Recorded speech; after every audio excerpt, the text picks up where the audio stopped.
தமிழுக்கும் தமிழர்களுக்கும் அன்பான பணிவான வணக்கங்கள். இன்னைக்கு நம்ம இந்த வீடியோல எதை பத்தி பார்க்க போறோம், நான் மக்கள் உறவுகள் நடிப்பில் வெளிவர போற படம் தாங்க வாஸ்கோட காமா. இந்த படத்தை ரிவ்யூ தாங்க இன்னைக்கு நம்ம இந்த வீடியோல பார்க்க போறோம்.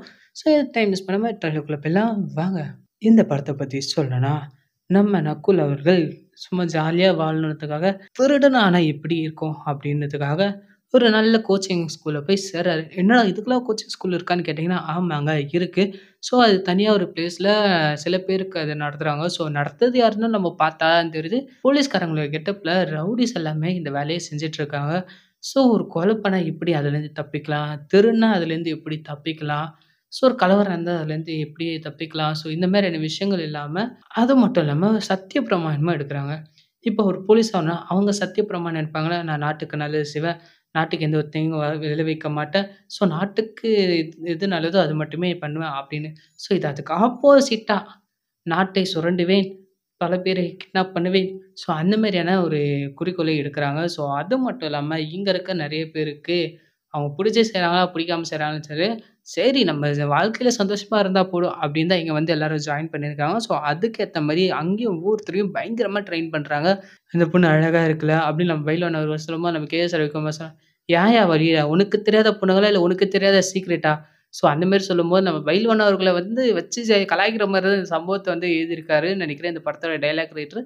ஸோ நம்ம கே.எஸ். ரவிக்குமார் அவர்களும் அந்த டைம்ல அடிக்கிற பஞ்சும் பயங்கரமா ஒர்க் அவுட் ஆயிருக்கு. ஸோ அத தாண்டி இந்த இடத்துல ஒவ்வொரு இடத்துலயும், ஒவ்வொரு போர்ஷன்லயும் ஒவ்வொரு ட்ரெய்னிங் குடுக்குற விதம்லாம் பயங்கரமாவே காட்டியிருக்காங்க. ஸோ ஒரு உண்மையான கிட்னாப் பண்ணா எப்படி இருக்கும்ன்றதையும் சில இடங்கள்ல காட்டியிருக்காங்க. ஸோ நம்ம கே.எஸ். ரவிக்குமார் அவர்கள வச்சு ஒரு டெமோ காட்டியிருக்காங்க. அது என்னன்னு தெரியுமா? நம்ம கே.எஸ். ரவிக்குமார் அவர்கள நிக்க வச்சு, இந்த இடத்துல குத்துனா டக்குனு உயிர் போகும். இந்த இடத்துல குத்துனா கிட்னி வெளிய வந்துரும் அப்படின்னு சொல்லி, நம்ம கே.எஸ். ரவிக்குமார் அவர்கள வச்சு செய்யும்போது, நம்ம கே.எஸ். ரவிக்குமார் படபடன்னு மனசுலாம் அடிக்குது. எங்கடா உள்ள இறங்கிட போதுன்னு. ஸோ அந்த அளவுக்கு இந்த இடத்துல அந்த இடத்துல ஒரு ஃபன் வச்சிருக்காங்க. அத தாண்டி நம்ம கே.எஸ். ரவிக்குமார் அவர்களும் இந்த இடத்துல எப்படி ட்ரெயின் ஆக போறாரு. ஸோ வெளிய வரும்போது எந்த மாரி வரப்போறாருன்னு பார்த்தா, சரியான ட்விஸ்ட் குடுத்துருக்காங்க. ஸோ இங்க இருக்கும்போது நான் வெறும் கத்துக்கிற ஒரு ஆள் தான். ஆனா வெளிய போனா நான் தான்டா குரு அப்படின்ற மாரி நம்ம கே.எஸ். ரவிக்குமார் டோட்டல் வேல்யூவே வேற லெவல்ல காட்டியிருக்காங்க. So I am a don அந்த மாரி வந்து காட்டியிருக்காங்க. நம்ம கே.எஸ். ரவிக்குமார் அவர்கள் படம் பார்க்கும்போது தான் தெரியும் டானா இல்ல காமெடியனான்னு. ஸோ நம்ம கே.எஸ். ரவிக்குமார் அவர வச்சு செய்ற ஃபன்னே பயங்கரமா தான் இருக்கும். ஸோ அந்த மாரி காட்டும்போது டக்குனு ஒரு இடத்துல ஒரு வில்லன காட்டுறாங்க. ஸோ இவர் தான் இந்த படத்துக்கு பயங்கரமான வில்லனா வரதுக்கான சம்பவம் அதிகமா இருக்கு. ஸோ வாழ்க்கைய வந்து என்ஜாய் பண்ணி வாழணும். பணத்த எப்ப வேணா சம்பாதிச்சுக்கலாம். ஆனா வாழ்க்கைய வாழ்றதுக்கு சந்தோஷம் முக்கியன்ற மாரி அந்த வாழ்க்கைய சந்தோஷமா வாழணும்னு நெனைப்பாரு. ஸோ அதே டைம்ல நெறைய இடங்கள்ல நெறைய பிரச்சனைகள் பண்ணாரு. ஸோ அந்த மாரிலாம் காட்டும்போது பயங்கரமா தாங்க இருக்கு. ஒரு கப்பல்ல பார்த்தீங்கன்னா, பயங்கரமான பாம் பிளாஸ்ட் ஆவுது. ஸோ அதுக் இவரோட ப்ராப்பர்ட்டி ஏதாவது இருக்கும்னு நெனைக்கிறேன். அதாவது பொருட்கள் ஏதாவது இருந்திருக்கும். ஸோ அது வெடிக்கும்போது இவருக்கு ஏதாவது பெரிய சம்பவம் நடந்திருக்கும் அப்படின்னு எனக்கும் தோணுது. ஸோ படம் வரும்போது அது என்ன என்று எதிர்பார்க்கலாம்.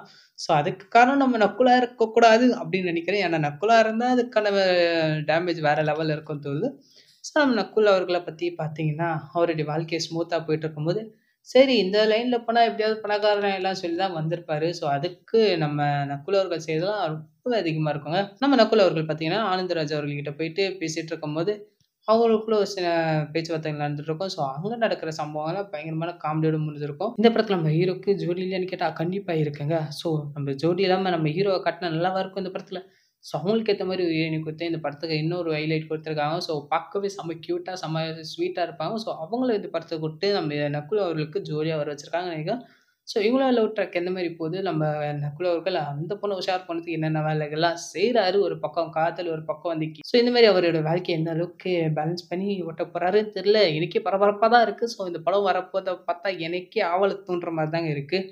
ஸோ நம்ம நக்குல் அவர்கள் திருடிக்கிட்டே காதலிப்பாரா? இல்ல காதலிச்சே திருட போறாரா? ஸோ ஒரு நல்லவனா இருக்கிறதா, கெட்டவனா இருக்கிறதா, வாழ்க்கை எந்த மாரி போக போகுதுன்றது போக போக வரும். 4 பேரு நல்லா இருந்த ஊர்லயும் பார்த்தீங்கன்னா, நம்ம யோகி பாபு அவர்கள் வந்து ஒரு ஊருக்கே ட்ரெய்னிங் குடுத்து பெரிய திருடரா மாத்திருவாங்க. ஸோ ஆனா இங்க இருக்கவங்கள பார்த்தீங்கன்னா, போலீஸ் கெட்டப் போட்டு இந்த இதான் ரூல்ஸ், இதான் ரெகுலேஷன். இப்படி பண்ணா தப்பிக்கலாம், அப்படி பண்ணா தப்பிக்கலாம்னு சொல்லி இங்க ஒரு கிளாஸே நடத்துறாங்க. ஸோ அதோட பேஸா இது நடக்குதுன்னு எனக்கு தோணுது. ஸோ நம்ப இந்த மாரி இருந்தா அடப்பாவிங்களா! நாட்டுல என்ன மாரிலாம் சம்பவம் நடக்க போகுதுன்னு தெரியல. ஸோ எதிர்காலத்துல இத வச்சு ஏதாவது ஒருத்தவன் ட்ரெயின் பண்ணி பெரிய ஆள் ஆகலாம்னு நெனைக்கிறேன். ஸோ தெரிஞ்சவங்க இந்த மாரி ஒரு கிளாஸ் வச்சு முடிச்சா முடிஞ்சு போதே! சம்பாதிச்சிடலாமே! அப்படின்னு நெனச்சு நெறைய பேர் ஓப்பன் பண்ணதுக்கான வாய்ப்பு அதிகமா இருக்குங்க. இந்த வாஸ்கோட காமா படம் வந்து ஃபுல் அண்ட் ஃபுல் ஃபன்னா தான் இருக்கும்னு நான் நெனைக்கிறேன். ஏன்னா, கருத்தூசிய போடுற மாரி குடுத்தா ஆடியன்ஸ் உட்காந்து பார்க்க மாட்டாங்கன்றது நம்ம நக்குல் அவர்களுக்கு தெரிஞ்சது. ஸோ என்டர்டெயின்மென்ட் பண்றதுக்காக இந்த படத்துல நெறைய விஷயங்கள கொண்டு வந்திருப்பாருன்னு தோணுது. ஸோ எந்த அளவுக்கு ஃபன் ஆட் பண்ணி இந்த படத்த மக்கள் கிட்ட பிரசன்ட் பண்ண போறாரு. ஸோ மக்களுக்கு எந்த அளவுக்கு பிடிக்க போகுதுன்றத திரையில பார்த்து தெரிஞ்சுப்போம். ஸோ உங்களுக்கு இந்த படத்த பார்த்து நானும் ஃபன் என்ஜாய் பண்ண அவளோட வெயிட் பண்ணிட்டு இருக்கேன். ஸோ முழுக்க முழுக்க காமெடி படமா இது இருக்கும் அப்படின்னு எனக்கு ஒரு டவுட்டுமே இல்லாம கிளியரா புரியுது. ஸோ அவரு ரவுடி ஆவறதுக்கு என்ன மாரிலாம் பண்றாரு அப்படின்ற ஒரு சரியான ஃபன் குடுத்துருக்காங்க. ஸோ உங்களோட சேர்ந்து நானும் பார்க்க ரொம்ப ரொம்ப ஆவலா இருக்கேங்க. Don't miss it.